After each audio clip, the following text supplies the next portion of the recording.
another episode of Financial Freeway. My name is David J. Atwood. I'm the man rocking the Ray-Bans, and we did it. Today is December 23rd, which means we are on the upswing. We have passed the winter solstice, which means that every day from here on out is getting longer, which means we did it. I was able to keep the podcast going throughout the winter. Very excited. So a couple of really exciting things happened. Number one, of course, right now I'm recording, it's December 23rd. It's the eve before Christmas Eve. So tonight me and Gabby really got to get a lot of the work done for, we're having two dinners this year, one on Christmas Eve and one on Christmas Day. And so we got to get everything ready because I'm also working on Christmas Eve, which means I won't be able to do a lot of the prep work that I would normally be able to do for dinner. So we're going to do a lot of that prep work tonight, and then be ready to rock and roll tomorrow. As soon as I get home from work, boom, in we go. So something that came up this morning, my check engine light came up on my truck, and I was just a little confused by it as everything seems to be going smoothly. And it turns out there's something wrong with my thermometer. There we go. Let me get in front of you here. And my thermometer is reading that it's 60 degrees Celsius outside, so we should all be dead. But we're not, so that's good. It looks like it might be just a problem with the thermometer.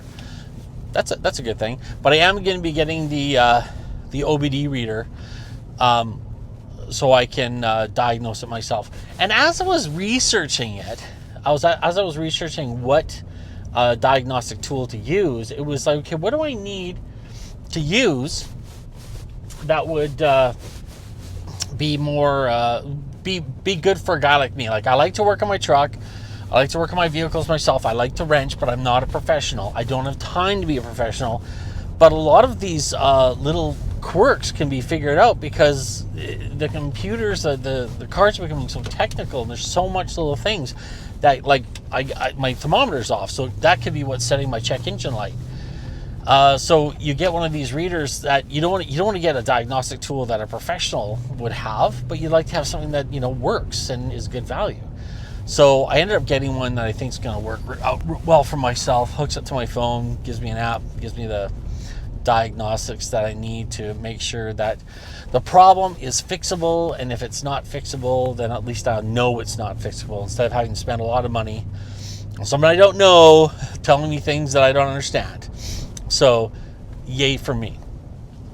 So something else happened. I went jogging for the first time in a couple months on Saturday morning. Me and Seth got up at the dark 30. I went for a jog down the lagoon. Now, where I live, where we do the dips, the cold dips in the ocean, is actually called the Squamble Lagoon, and that's because on once there's this isthmus, and if you like a land bridge, and if you on one side will be the lagoon where the water is very stale, stagnant, very murky and muddy, and on the other side is the open ocean. We swim in the open ocean. I don't think anyone swims in the lagoon because it's kind of icky. A lot of birds, a lot of fowl in there.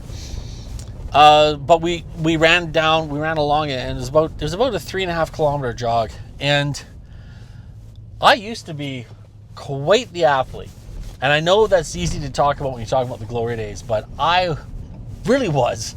And it took 12 years off of doing any exercise at all. With my legs anyways. I could do push-ups and stuff with my arms and my upper body, but I couldn't do anything with my legs because my knees were so destroyed. It took me so long to get my knees back up to strength. And then I was jogging for the last 3 years? Yeah, the last 3.5 years. Because, 2020 during COVID is when I started jogging again.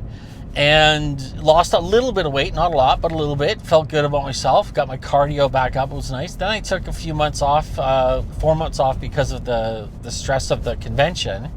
And then it wasn't really stressful, but there was a lot of work and planning with the wedding. And so I hadn't got back to the gym, and then the wedding was done. It was like, well, it's, we're, a week and a bit into December. Why don't we just not work out for the rest of the year?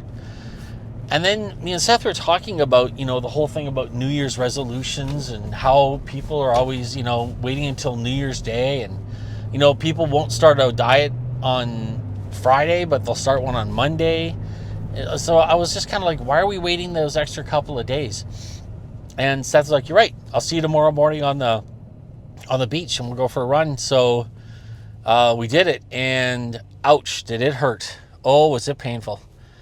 It was so painful, but can't let the little bitch get the better of me. So we're going to be doing it more. And so we'll be incorporating the jog with the cold dip. It's an interesting dynamic, but at dark 30, jogging down the road and then jumping into the ocean, that's a thing. So a couple things happened to me over the last little while there. And one of them is kind of fun. I'm kind of excited, but I didn't know what to do with the next stage of my life. I am writing. I always write. I like to get up and write every day just because I think it's important to keep doing something. And then I started doing this video podcast. So I'm moving towards something, which I kind of enjoy doing. But I do those things in order to keep the machine moving and keep it rolling. So when something does come up, something that inspires you and sparks passion, you're ready to act. And that's what happened this weekend. An idea popped into my head, and I started to roll with it. And I, using AI, I was able to push the idea to the next level. And then I was able to sculpt it, form it, polish it. And now I was at the office doing some more research, and I found even another better version of my original idea. So I think that's just it's a quick message to people out there to always be pushing forward no matter what, and be ready, be prepared for when that opportunity comes up. And I don't know what's going to happen with this, but what I do know is that I have this reignited passion in me to keep pushing forward. And for the longest time, I didn't know what I was going to be doing. I just knew that I wasn't happy with where my life was. I got to keep moving forward. And that's why we keep that ear to the ground, that eye looking for those opportunities. There's that, and it's not that old, but it's an idea, a concept where it's called the red car concept. And you ask someone, how many red cars did you see on the way into work today? And they'll just like shrug their shoulders and I don't know, because they weren't looking for red cars. But if you said, I'm going to pay you $20 for each red car you see, you're going to be able to count every red car. You might even count some motorcycles. And even if they're like burgundy, you're going to count that as well. Maybe even a little bit of an orange color. You're still going to count that because you want to take advantage of every opportunity that you see. That's the same thing with being ready and having that eye out for opportunity. Something came up for me and I was ready to act. And I put some, like you say, work into motion. And by the end of Sunday, it was Sunday morning when the idea came to me, me and Gabby were talking. I was like, that's a good idea. I said, what if I did this? What if this? What if this? What if this? Next thing you know, I have a concept. Then I go upstairs into the office. I start working on the concept, polishing that gem, as I like to say. And then eventually I'm looking at a real thing, like a real thing that could be viable. So then I start working on it, get some concepts out, get a loose form in my head of what I want it to look like. And then boom, the next thing I do, I polish up some more. Then I start making it look like I do a mock-up of prototype of what I'm looking at, and I start kind of testing the waters with it, and again, boom, there we go. Now it's something that I can actually sink my teeth in and start actually building on. I think that's something that needs to happen. If you don't know what you want to be doing, you need to be working. Even if it's not doing exactly what you think you should be doing, keep working, keep building, keep looking, because one day what's going to happen is that idea is going to pop up and you're going to be able to jump on it and act on it. And that is actually a really big deal. So that's what happened with me. And that's why I say, I do say this a lot, keep moving forward. It does work. And I just wanted to get it out there because I'm so excited about it. And I'm not going to talk about it right now, but we're going to be moving forward with it. It's me. It's a solo project, but I've been doing a lot of research on it. The more research I do, the more excited I get, and the more collaboration I see happening, and the more possibilities. And this is even before I start even talking about cash flow. I'm just talking about right now about where this can go and what this can do for not just me, but for this community. So I'm really excited about it. Anyways, another thing that happened was I got into a situation with somebody who I care very, very deeply about. And they said some things, did some things in the moment, and they got very embarrassed. And so what happened was they weren't talking to me. So then I said, hey, look, we got to work this out. It's Christmas. We need to work this out. And it was nope, don't want to talk about it. And it was just a lot of blah, a lot of verbal vomiting. And then the old ostrich effect. I'm going to put my head in the sand and hope this all goes away.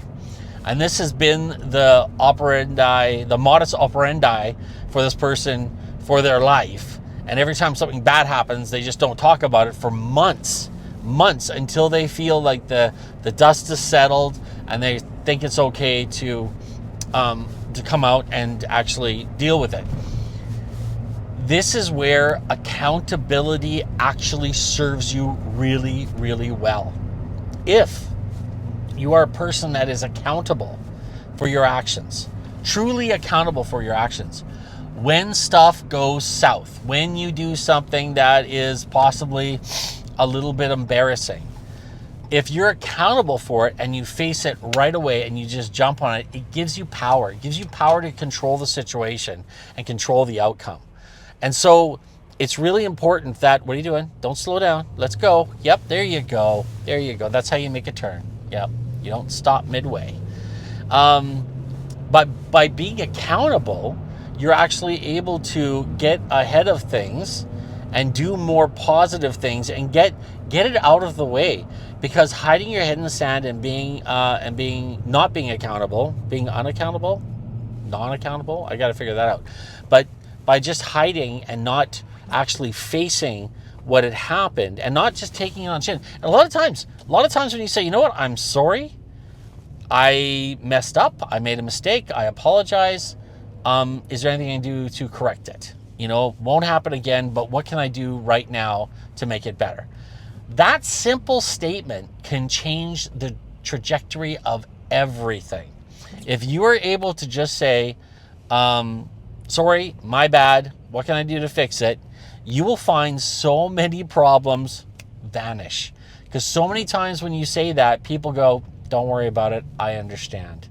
More times than not, people are going to say, you know what, it's okay. Or they're going to give you something really simple like, hey, you know what, I didn't appreciate it. Maybe next time talk to me. Maybe next time we can work something out. Fill in the blanks, whatever that might be.